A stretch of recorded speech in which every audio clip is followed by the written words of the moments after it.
Acima da realidade terrena, existe uma realidade que opera sobre nós. Um convite ecoa do coração de Deus para o nosso. Desfrutar da plenitude da vida que se manifesta em seu reino. Os céus estão abertos. Jesus afirmou: o reino de Deus está entre vocês. Hoje, há uma dimensão do reino que deseja se manifestar em nossas vidas. Mas como podemos viver essa realidade? Como entender e desfrutar a vida no reino de Deus? Durante a série de mensagens Céus Abertos, desfrutando da vida no reino de Deus, vamos mergulhar na palavra e explorar 4 dimensões fundamentais do reino. E hoje, vamos começar descobrindo a cultura do reino de Deus, entendendo os princípios e valores que movem os céus e transformam a terra. Para acompanhar a mensagem e os versículos usados, preparamos um esboço digital que está disponível no aplicativo Igreja da Cidade, disponível para Android e iOS, e em nosso site, que pode ser acessado através do QR Code. Você foi criado para viver a partir dessa realidade e desenvolver o propósito de Deus por meio de sua vida. O reino de Deus está aqui. Desfrute e viva plenamente. Nova série de mensagens, Céus Abertos. Tem céus abertos sobre nós. O reino de Deus está aqui. E nós vamos então caminhar aqui por 4 mensagens, entendendo, compreendendo o reino de Deus. Por quê? Porque para acessar, para viver, para desfrutar, para colher a realidade do reino, nós precisamos compreendê-lo, nós precisamos mergulhar no conhecimento dele para então ativar as realidades, as verdades dele nas nossas vidas. E então eu quero, já aqui na introdução dessa mensagem, ler Lucas capítulo 17, verso 20, onde Jesus fala sobre um aspecto do reino de Deus. Jesus respondeu: o reino de Deus não vem de modo visível. Depois Lucas 17, 21, nem se dirá, aqui está ele ou lá está, porque o reino de Deus está entre vocês. Jesus está falando que apesar do reino de Deus estar entre nós, apesar dele ter inaugurado o reino de Deus entre nós, na sua vinda, na sua morte, na sua ressurreição, no envio do Espírito Santo, estabelecido a igreja, ainda que ele não completou, porque teremos a sua volta ou a sua segunda vinda, glorificado. Ele já inaugurou essa realidade, e por mais que ele inaugurou, muitos não percebem o reino de Deus. Por quê? Porque ele não é visível fisicamente. Muitas vezes, quando nós queremos conhecer a realidade de algo, nós queremos uma realidade palpável, no sentido de imediatamente ter um impacto na minha conta bancária, ter um impacto num processo judicial que eu estou sofrendo ou tive que viver essa realidade, ou talvez no governo do país. Nós queremos rapidamente que tenha uma mudança, e se não tem, a gente fala: mas onde está Deus? Será que Ele realmente está no controle? Muitas pessoas consideram a oração algo como se fosse uma palavra ao vento, palavras vazias, porque querem algo palpável, buscam uma realidade mais da ciência e desprezam a realidade espiritual. É interessante que Paulo, ao escrever a sua carta, a segunda carta aos Coríntios, no capítulo 4, no verso 18, ele vai dizer: assim fixemos os nossos olhos, não naquilo que se vê, pois o que se vê é transitório, mas naquilo que não se vê, pois o que não se vê é eterno. Pode ser que a realidade física, que os seus sentidos tocam, os seus olhos, o seu paladar, o seu toque, a sua audição, aquilo que você vê, aquilo que você pode sentir fisicamente, isso te afeta de determinada forma e você busca mais esse sentido, experimentar por meio deles. Porém, a Bíblia fala que o que nós não vemos controla aquilo que nós vemos. A sua fé, ela vai determinar aquilo que você vai viver e, mais do que isso, terá um impacto para toda a eternidade. Vai ser muito mais do que uma vida aqui na terra. Você já teve aquela sensação, assim, quando você olha fotos antigas, depois que nós passamos a ter uma vida mais digital, às vezes você tem lá, por exemplo, um feriado de Páscoa, um dia das mães, o dia do aniversário do seu filho, um tempo de férias do verão na praia, e aí o seu smartphone, ele vai fazer um compilado de fotos de praia de outros anos. E esses dias eu estava numa situação como essa e eu vi meu filho mais velho com 13 anos, com 1 ano na praia. E aquele videozinho, e vem aquela sensação que tudo está passando muito rápido. Você fala assim, eu não me lembro. Esses dias eu estava pensando em um dos meus filhos com 3 anos, com 4 anos, eu vejo a fotinha, eu sei que é ele, mas eu não consigo mais me lembrar completamente de como era, e não faz tanto tempo. Tudo vai muito rápido. Às vezes nós também, com o passar do tempo, o seu corpo muda e você percebe como foi rápido, como aconteceu rápido, quando você entrou na faculdade, quando você se casou, quando você se mudou de um lugar para o outro e já faz 10 anos, já faz 20 anos, já faz 30 anos. Então, o que nós vemos é muito real agora.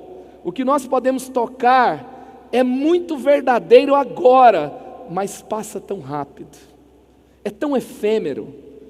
Nós achamos que temos algum controle, mas dá uma olhada, por exemplo, na lista das pessoas mais ricas no mundo há 40 anos atrás. Nenhuma delas está, ou nenhuma daquelas empresas está entre as 10 mais ricas hoje. E não faz tanto tempo. Tudo muda muito rápido. E às vezes nós somos apegados a uma realidade que idealizamos, que temos um controle agora, mas é uma realidade muito menor diante da perspectiva da eternidade do reino de Deus. Então nessa série eu quero te convidar a perceber a grandeza, a realidade sobrenatural, além daquilo que você vê, daquilo que você controla, e às vezes até do que você deseja para hoje, ou para essa semana. O reino de Deus é maior, e o reino de Deus está acessível a nós, e o reino de Deus é sobrenatural. 1 Coríntios 4:20, pois o reino de Deus não consiste em palavras, mas em poder.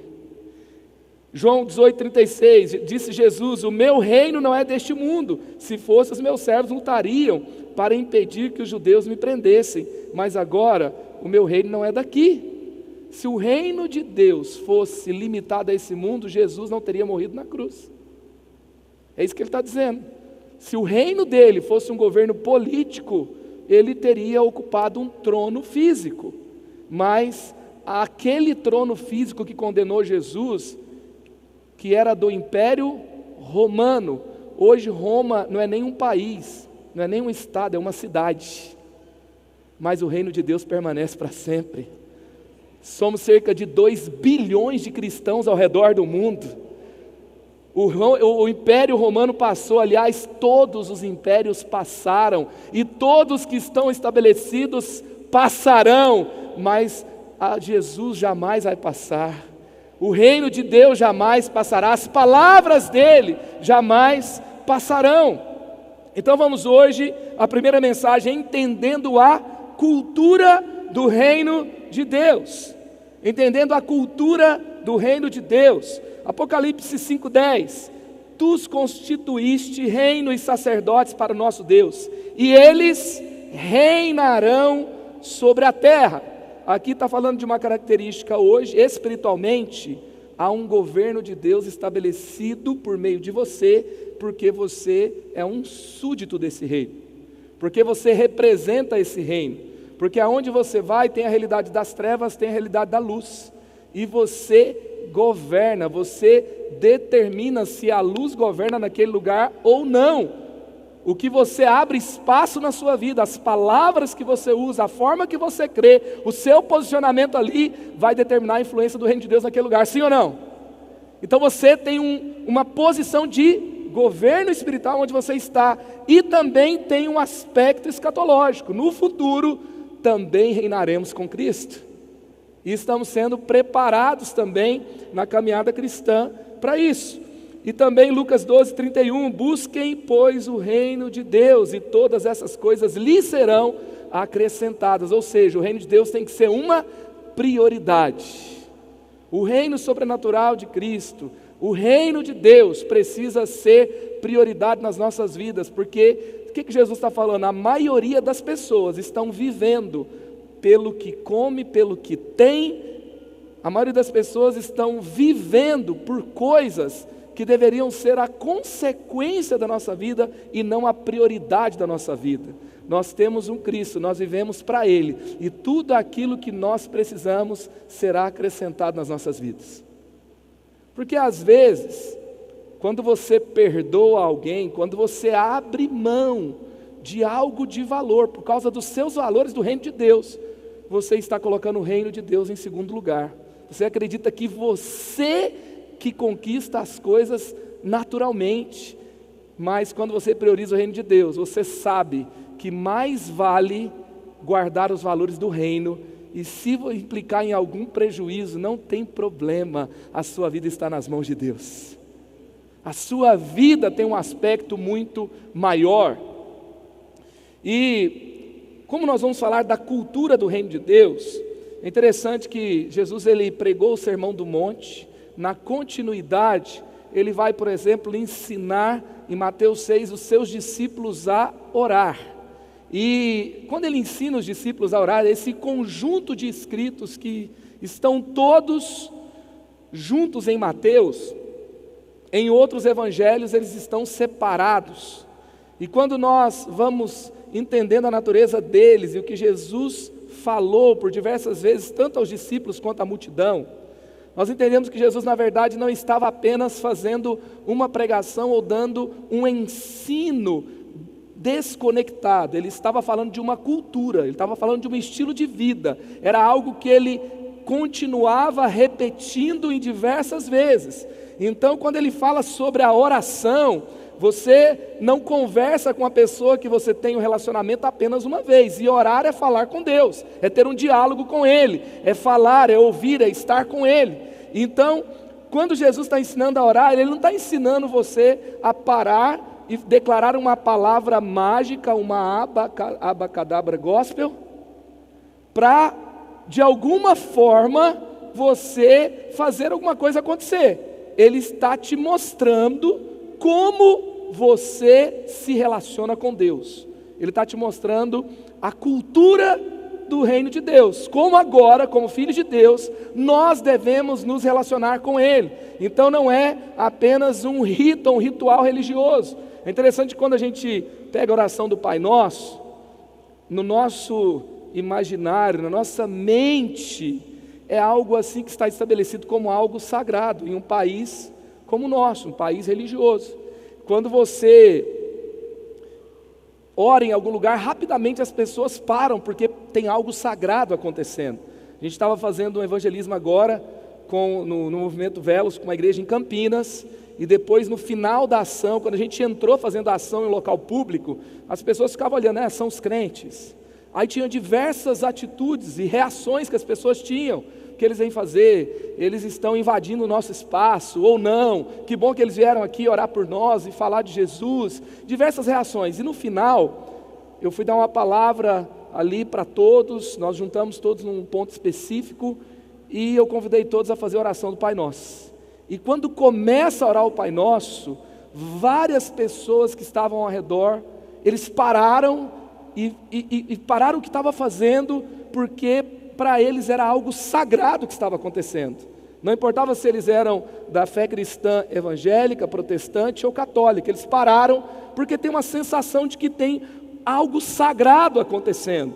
E de fato, quando Jesus nos mostra uma forma de orar, e orar é algo que de fato é elevar o espírito, é algo sagrado, é falar com Deus, porém não é um ritual religioso, é um relacionamento, e tem também um padrão. de uma forma que nós cultivamos. Cultura vem de cultivo, que nós cultivamos a nossa jornada cristã, o nosso relacionamento com Deus, nessa realidade do reino de Deus que desfrutamos. Então eu vou ler com você Mateus 6, 9 a 15, que é a oração que Jesus nos ensinou. Vocês devem orar assim: Pai nosso que estás nos céus, santificado seja o teu nome, venha o teu reino, seja feita a tua vontade, na terra como no céu. Dá-nos hoje o pão nosso de cada dia, perdoa as nossas ofensas, como também temos perdoado àqueles que nos ofendem, e não nos deixes cair em tentação, mas livra-nos do maligno, pois teu é o reino, o poder e a glória para sempre. Amém. Pois se perdoarem as transgressões uns dos outros, o Pai Celestial também perdoará a vocês. Mas se não perdoarem uns aos outros, o Pai Celestial não perdoará as transgressões de vocês. Note que, ao final, Jesus ele tem uma versão expandida de uma parte difícil de praticar. Perdoa-nos como nós perdoamos aqueles que nos têm ofendido. Aí depois que ele fala o amém, ele tem a nota explicativa. Porque se vocês não perdoarem, o Pai Celestial também não perdoará vocês. Ficou claro, gente? Então tá bom, bora. Então Jesus está explicando melhor. Note que falar perdoa as nossas ofensas como um ritual mecânico, religioso, sagrado, não me leva ao perdão real de Deus, se eu não compreendi o que de fato é receber o perdão dos meus pecados e ser incluído numa realidade que eu não tenho direito de viver com ofensa de qualquer pessoa. Então não é simplesmente uma fala de oração para ser declarada e tudo muda, mas é um jeito de viver, é uma cultura, é um estilo de vida, é um cultivo diário, onde os nossos corações, onde as nossas atitudes, onde os nossos pensamentos tem que ser transformados, porque agora fazemos parte de um reino inabalável, o reino de Cristo. Então vamos avante. Então a cultura do reino de Deus, vamos aqui caminhar nessa oração. A cultura do reino de Deus gera em nós o quê? Um estado de paternidade espiritual bem resolvida. Paternidade espiritual bem resolvida, verso 9: Pai nosso que estás nos céus. Não é Pai meu, tá, gente? É Pai nosso. Põe a mão no seu coração e fala: Pai nosso que estás nos céus. Sabe por que é nosso? Porque do mesmo jeito que Ele é seu, que você deseja Ele nas suas causas, que você deseja Ele trazendo provisão, e que você deseja Ele para a sua vida, que você quer prosperar e ser promovido, é para essa pessoa que está do seu lado e é para aquela criatura que está no seu trabalho também.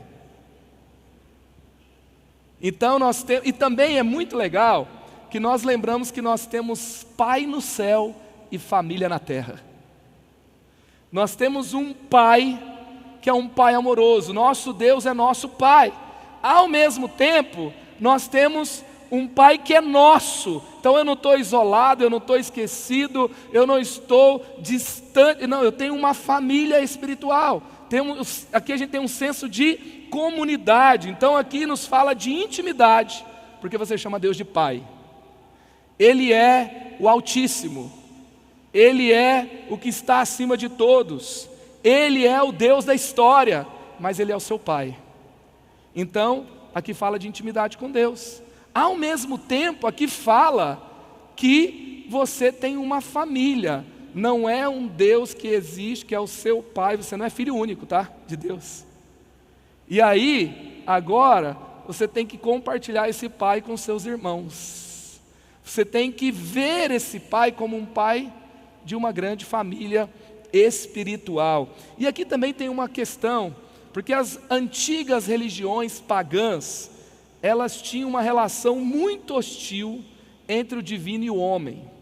Então, por exemplo, quando você vai estudar o Pentateuco e você vai entender como Deus se revela para o povo que estava escravizado no Egito por 400 anos, e agora Ele está se revelando a Moisés, e Ele vai dar leis, Ele vai dar princípios para o seu povo, Ele vai desconstruindo formas que o povo, por exemplo, egípcio, se relacionava com Deus, como outros povos que tinham deus pagão se relacionavam com Deus. E era meio que assim. Já viu aquele em filmes, ou quando você estuda a história, você vê que eles faziam sacrifícios ao Deus Sol. Eles faziam sacrifícios aos astros celestes. Por quê? Porque se eles não os tratassem bem, eles poderiam ser fulminados.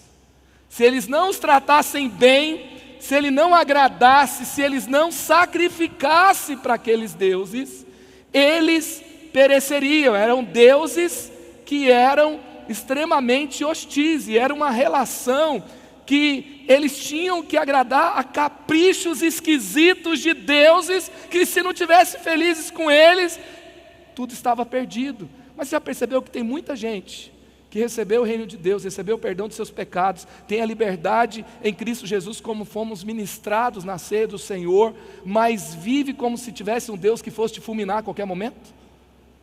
Que se move muitas vezes por meio de culpa e religiosidade. Quando nós vemos em Gênesis, porque ali você tem a natureza de Deus ao criar o homem. Que Deus é esse que cria os seres humanos? Ele é um Deus que ele é muito carente, ele precisa criar o ser humano para se sentir completo. Ele precisa que esse ser humano o sirva para que ele tenha alguma coisa que ele não tem. Por que ele cria esse ser humano? Por que ele cria esse ser? Ele cria fruto do seu amor, para compartilhar vida. Ele o faz semelhante a ele. Você vê graça. Então o Deus da história de Gênesis criou seres humanos com dignidade e com beleza. Eles são criados à sua imagem. E esse Cristo que vem e vai nos falar como nós devemos nos relacionar com Deus, ele vai encontrar um grupo de religiosos que está falando de um Deus hostil também. Eles não eram pagãos, mas eles criaram um Deus que não era o Deus que se relacionava com eles, como Jesus ensinava. E ele então vai trazer esse aspecto. O judeu, olha só, o Carson, comentarista bíblico, ele vai dizer que os judeus em geral chamavam Deus de Senhor, de Todo-Poderoso, de Altíssimo, mas raramente de Pai. Eles tinham recebido a inspiração divina. Eles tinham recebido os ensinamentos de Deus, eles tinham recebido a revelação de Deus, mas eles não tinham aprendido ainda a se relacionar com Deus. Hoje, em nome de Jesus, que a culpa e o medo caiam da sua vida, caiam do seu coração, e que você possa se relacionar com um Deus, que é um Deus que é Pai. E um Deus que é Pai, sabe, é interessante assim, né? Quando tem um menino que é muito, sabe, ele é muito mimado. As pessoas falam que ele é filhinho de quê? Filhinho de mamãe, né? E se é mimado demais, é filho de vó, não é assim que as pessoas falam? Não estou dizendo que seja, só estou falando que as pessoas falam. Você está entendendo?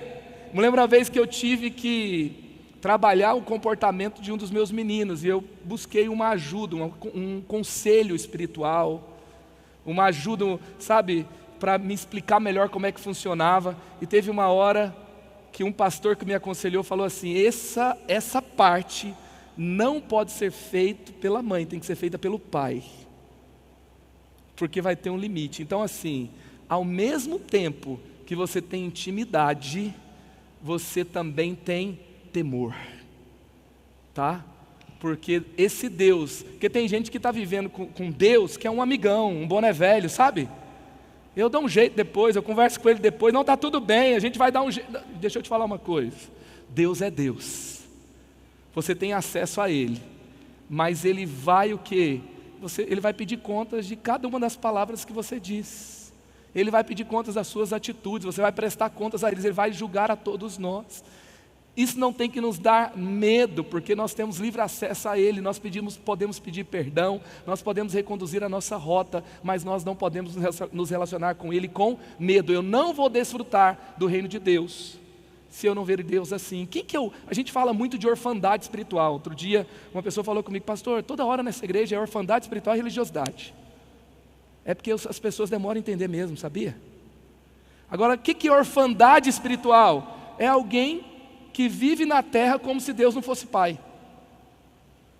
Então, a partir de hoje, em nome de Jesus, você tem um 2025 aí, agora são 11 meses, tá? Se não te falaram, não são 12 mais, tá? A ampulheta já baixou um pouquinho, tá? Você já queimou um mês, espero que você tenha gastado da melhor forma possível, mas se não gastou, ainda tem 11.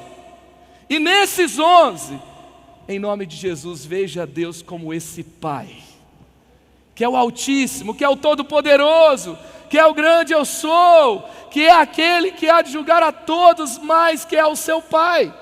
Então, intimidade, temor e ao mesmo tempo você tem essa certeza que você tem uma comunidade. Amém? Vamos de novo, coloca a mão no seu coração e fala: Pai nosso que estás nos céus. Aleluia, aleluia, amém. Quem sabe amanhã de manhã você acorda e ore essa oração com vida, relembrando do que Deus ministrou ao seu coração. Segundo, nós desfrutamos de uma realidade de honra ao nome do Senhor. Honra ao nome do Senhor, verso 9, parte B. Santificado seja o teu nome. Santificado seja o teu nome. Você já percebeu como muitas vezes o nome de Deus está sendo desprezado na sociedade? Sexta-feira eu assisti um filme com a minha família, e sempre tem aquela pessoa religiosa, ou muitas vezes no filme americano é a pessoa cristã evangélica, que tinha uma filha de pastor no grupo, e ela tinha um comportamento mais que era um comportamento, sabe, mais puro, e ela era constantemente ridicularizada por todos, e algumas vezes ela era tratada como se a fé dela fosse uma utopia, que ela fosse uma fanática. Muitas vezes nós vemos isso acontecendo ao nosso redor. O nome de Deus é tratado com desrespeito, como se fosse algo desnecessário, como se não tivesse valor, com ironia.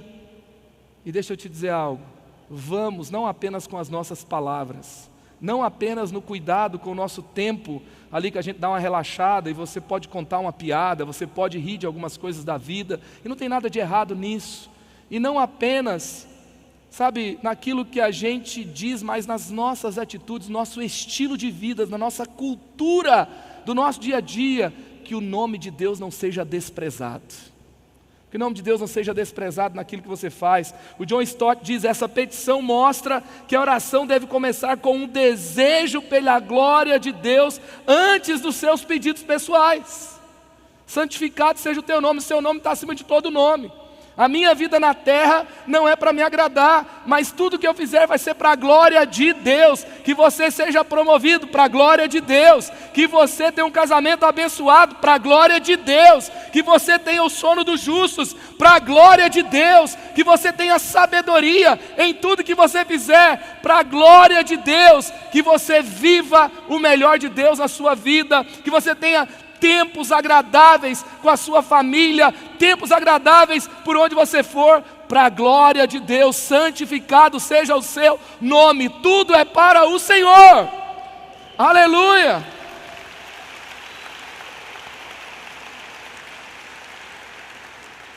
Então, aqui nessa oração, a gente tem esse lembrete, que tudo é para Ele. Vamos santificar o nome de Deus acima de todas as coisas. Por isso que na carta de Tiago, capítulo 4, versos 2 e 3, está falando sobre honrar o nome de Deus. Sabe, com as nossas orações, vocês cobiçam coisas. Pessoas que vivem cobiçando coisas, não estão santificando o nome de Deus. Estão escolhendo um modo de vida fútil. Olha o que ele fala: vocês matam e invejam, mas não conseguem obter o que desejam. Já viu que pessoas gananciosas nunca estão satisfeitas? E ele vai dizer: vocês vivem a lutar e a fazer guerras, não têm porque não pedem, quando pedem não recebem, pois pedem por motivos errados, para gastarem seus prazeres.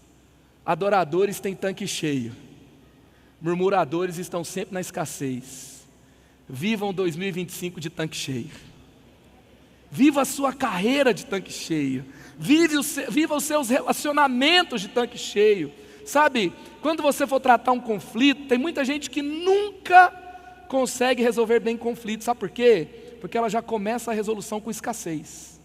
Ela começa olhando para a pessoa dizendo: você está me devendo. Você está me devendo gratidão, você está me devendo respeito, você está me devendo honra, você está me devendo dinheiro, você está me devendo e me paga. E ela começa essa conversa nessa escassez o tempo todo. Ei, tem muita gente que está te devendo muita coisa, mas você já tem tudo que você precisa.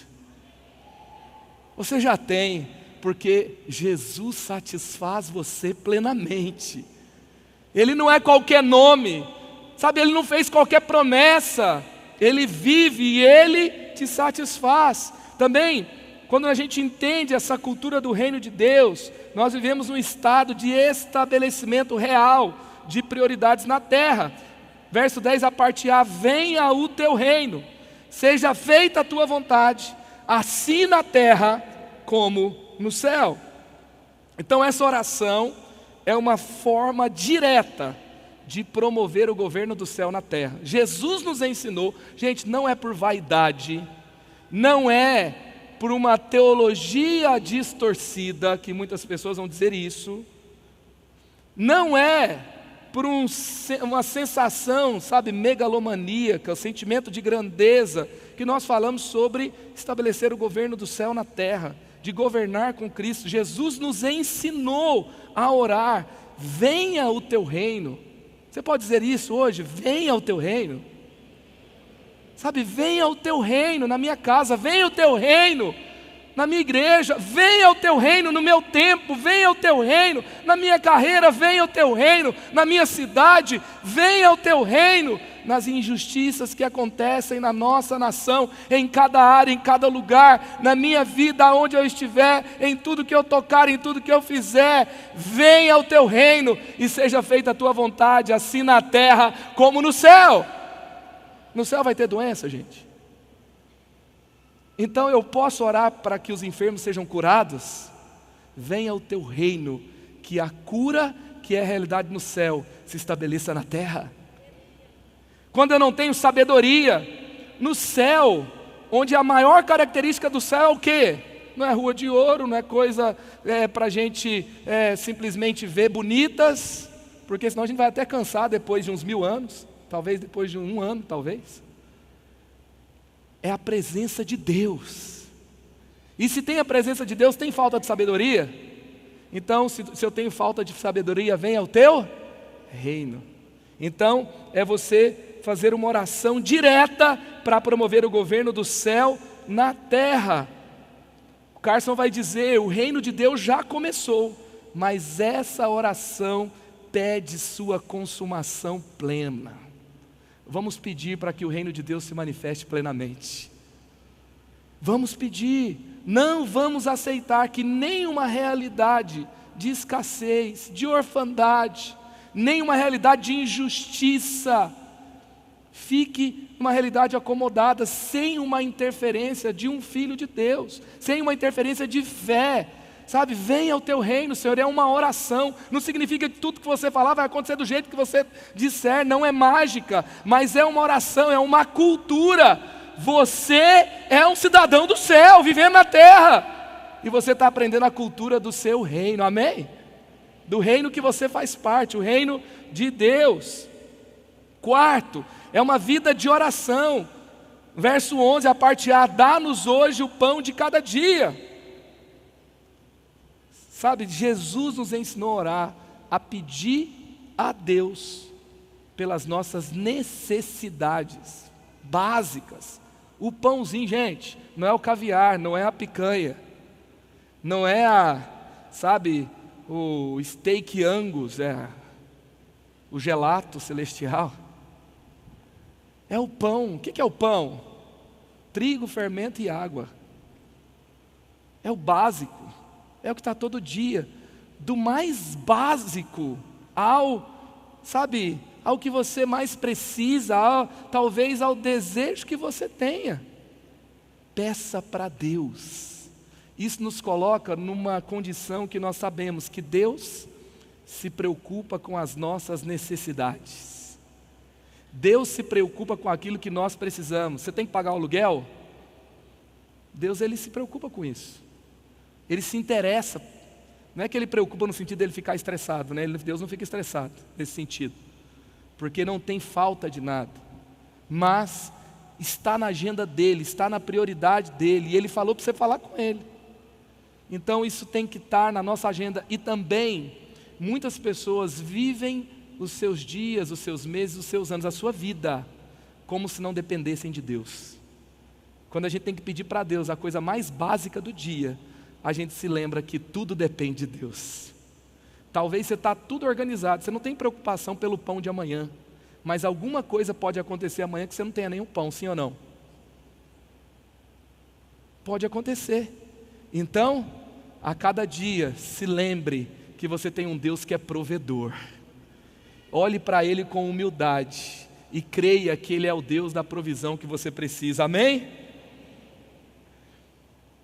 Então é um alerta contra a autossuficiência, a idolatria da autossuficiência, e também destaca a dependência de Deus. Quinto, também vai nos colocar no estado de perdão e graça para os relacionamentos. Perdoa as nossas dívidas, assim como nós perdoamos aos nossos devedores. Sabe o que Jesus está falando? Que a gente tem que pedir perdão para Deus. Isso a gente sabe, né? Todo dia. E graças a Deus que Ele nos perdoa. Mas que a falta de perdão na nossa vida torna a nossa oração vazia. A falta de perdão torna a nossa vida cristã vazia. O reino de Deus não vai se manifestar na vida de quem não perdoa. Hoje é dia de liberar perdão. Hoje é dia de decidir perdoar. Hoje é dia de realmente perdoar quem deve você. Tem alguém devendo você? Além da conta, fatura financeira que você tem, lembra daquelas faturas que eu falei? Gratidão, justiça, reconhecimento, paternidade, respeito, honra. Sabe, se nós não perdoamos, a nossa oração é vazia. Sabe, não estou dizendo que você, o seu negócio tem que ficar inviável agora, porque você tem que perdoar todo mundo que deve você. Mas às vezes não é sobre o valor que você tem que perdoar, é sobre algo que já entrou no seu coração, que já tirou a paz dos seus dias, e isso se tornou um Deus sobre a sua vida. Sexto, também nós entramos num estado de santidade como estilo de vida, e não nos deixes cair em tentação. Mateus 26:41, vigiem e orem para que não caiam em tentação. O espírito está pronto, mas a carne é fraca. Qual que é a única coisa que você precisa espiritualmente para cair? É estar em pé. Se você está em pé, vigie. E lembre-se que nós temos um Deus que nos livra da tentação. Amém? Que o Senhor te livre da tentação. Que o Senhor te livre de andar na escassez buscando se satisfazer em qualquer lugar com qualquer coisa. Seja hoje satisfeito pelo céu. Seja hoje cheio da presença de Deus.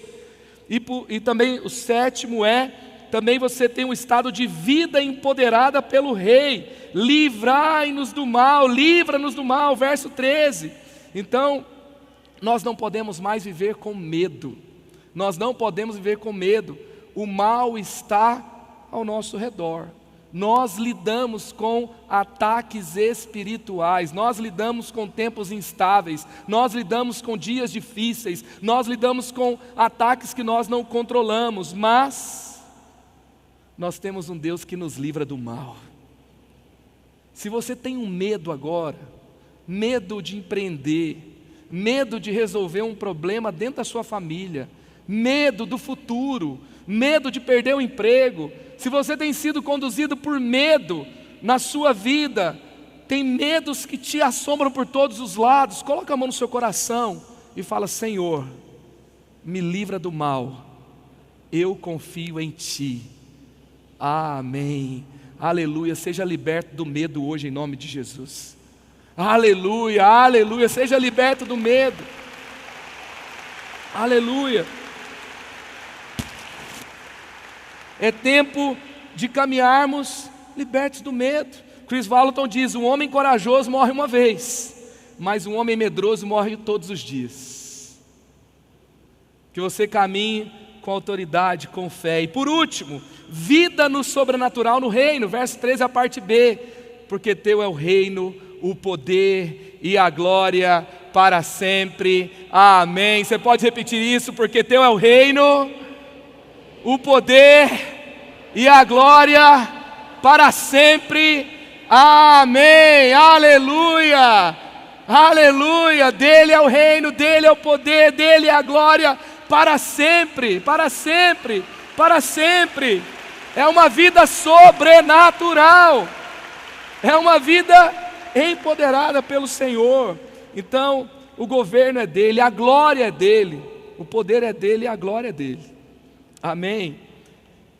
Marcos 9, 29, ele respondeu: essa espécie só sai pela oração e pelo jejum. Se o poder é dele, se a glória é dele, e eu posso me conectar mais com ele, para que a influência dele seja maior sobre a minha vida e por onde eu estiver, para que eu possa ter novos níveis de conquistas nas batalhas que eu enfrento, eu não vou ter uma vida cristã acomodada. Nós estamos, sabe, muitas vezes eu ouço falar, o Brasil está vivendo o início de um avivamento. Não, não é avivamento porque não mudou a essa injustiça ou aquela outra coisa. Não, é avivamento porque tem isso e tem aquilo. Mas tem pessoas que falam que a gente já está vivendo avivamento. Tem pessoas que falam que não, a gente está no caminho de um avivamento. Deixa eu te falar uma coisa, eu não sei, mas eu tenho certeza de uma coisa: o avivamento que Deus derrama não é sobre pessoas apáticas, indiferentes e, como o nosso pastor fala, ou mesmo preguiçosas. O avivamento que Deus está mandando é para os apaixonados, é para aqueles que não querem ficar acomodados, é para aqueles que sabem que tem mais, e para aqueles que querem desfrutar da plenitude do reino de Deus. Aleluia. E João 14, 13: e eu farei o que vocês pedirem em meu nome, para que o Pai seja glorificado no Filho, para que o Pai seja glorificado no Filho. 1 João 4,4: filhinhos, vocês são de Deus, e os venceram, porque aquele que está em vocês é maior do que aquele que está no mundo. Aleluia, aleluia. Sua família está sendo atacada, aquele que criou a família é maior do que aquele que destrói famílias. O seu casamento está sendo atacado, aquele que criou o casamento, aquele que une casais, é maior do que aquele que destrói casamentos. Sabe, você percebe, você tem perdido o propósito naquilo que você faz. Se agarre ao propósito de Deus, ao chamado que Deus tem para você, porque aquele que te deu o propósito, que te deu um chamado, é maior do que aquele que traz esfriamento espiritual. Maior é o que está em nós do que aquele que está no mundo. Amém? Então receba o poder de Deus. 1 João 5,4: o que é nascido de Deus vence o mundo, e essa é a vitória que vence o mundo, a nossa fé. Agora, à luz do que você acabou de receber, esta palavra da fé, qual é a sua resposta? A palavra mais poderosa é arrependimento. Quando nós nos arrependemos e cremos, a palavra de Deus entra em nossa mente, em nosso coração e nos transforma. Algumas pessoas ouvem e não dão nenhuma resposta, mas eu acredito que hoje o Espírito Santo tocou você de forma especial. Qual é a sua resposta? Hoje, você quer receber Jesus como seu Salvador e Senhor pessoal? Pode levantar a mão aonde você está. Deus abençoe a sua vida. Que Jesus Cristo agora seja seu Salvador e Senhor. Será que você que está afastado também não é hora de você se arrepender e receber esta bênção de voltar para Jesus e para a igreja? Se esta é a sua decisão, também Deus abençoe a sua vida. E você que se batizou, talvez bebê, isto não foi pecado, mas não foi uma decisão que trouxe mudança para a sua vida, porque o infante não tem vontade própria e ele não tem do que se arrepender. Mas agora você ouviu esta palavra e você quer de fato ser batizado, porque agora você entendeu. Então, a sua mãe, o seu pai, um padrinho pode ter levado você para ser batizado pequeno, mas Jesus não foi levado por Maria e José. O batismo bíblico, ele não é só por imersão, mas ele é também precedido de uma decisão de arrependimento. Você quer, agora que entende que é um pecador, também ser batizado? Amém? Deus abençoe e, por favor, entre em contato conosco. Aproxima o seu smartphone do QR Code que aparece na tua tela. Se você aceitou Jesus, se você quer se reconciliar na fé e voltar para a igreja, se você quer ser batizado, neste exato momento, preencha essa ficha online e mande os seus dados para nós. Nós não vamos compartilhar com ninguém a sua decisão, mas vamos entrar em contato com você. Então, seja muito bem-vindo e que Deus te abençoe. Estamos felizes, estamos em festa pela sua decisão hoje. Que Deus te abençoe e vamos juntos viver um dia de cada vez a nossa fé em Jesus. Seja muito bem-vindo à família Igreja da Cidade, a sua família para você pertencer. Deus te abençoe. Muito obrigado.